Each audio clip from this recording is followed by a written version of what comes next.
السلام علیکم ورحمۃ اللہ وبرکاتہ۔ سعودی اردو نیوز چینل میں ستارہ غریب آپ کو خوش آمدید کہتا ہے۔ سعودی عربیہ کی ایک اہم ترین اپڈیٹ کے ساتھ آپ کی خدمت میں حاضر۔ جدہ میں ماسک نہ پہننے والوں پر کارروائی کا حکم۔ اس کی تفصیل کی طرف جانے سے پہلے ایک ریکویسٹ، اگر آپ میرے چینل میں نئے ہیں تو پلیز چینل کو سبسکرائب کر دیجئے۔ اگر آپ نے آلریڈی سبسکرائب کر رکھا ہے تو اس کے لیے میں آپ کا مشکور ہوں، اور ساتھ بیل کے آئیکن پر بھی کلک کر دیں تاکہ میری ہر نئے آنے والی ویڈیو کا آپ کو سب سے پہلے نوٹیفیکیشن مل سکے۔ اور اگر ویڈیو پسند آئے تو اسے لائک کرنا مت بھولیے گا۔ چلتے ہیں نیوز کی طرف۔ جدہ میں ماسک نہ پہننے پر کارروائی کا حکم۔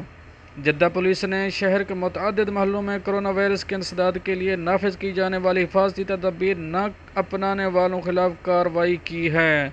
سبق ویب سائٹ کے مطابق جدہ پولیس نے کہا ہے کہ پبلک مقامات میں ماسک نہ پہننے کے علاوہ فاصلہ نہ رکھنے اور اعتماد کرنے پر متعدد شہریوں اور غیر ملکیوں پر جرمانے عائد کیے گئے ہیں۔ پولیس نے کہا ہے کہ وزارت داخلہ کے فیصلے کے مطابق پبلک مقامات میں ماسک نہ پہننے کا جرمانہ 1000 ریال ہوگا۔ کرونا وائرس کے انسداد کے لیے حفاظتی تدابیر پر عمل کروانا انتہائی ضروری ہے۔ خلاف ورزی پر کسی قسم کی رعایت نہیں ہوگی۔ یہ تو تھی ایک اہم اپڈیٹ جو آپ دوستوں سے شیئر کری۔ ملتے ہیں نیکسٹ اپڈیٹ کے ساتھ نیکسٹ ویڈیو میں، تب تک کے لیے آپ کا بھائی آپ سے چاہے گا اجازت۔ اللہ حافظ و ناصر۔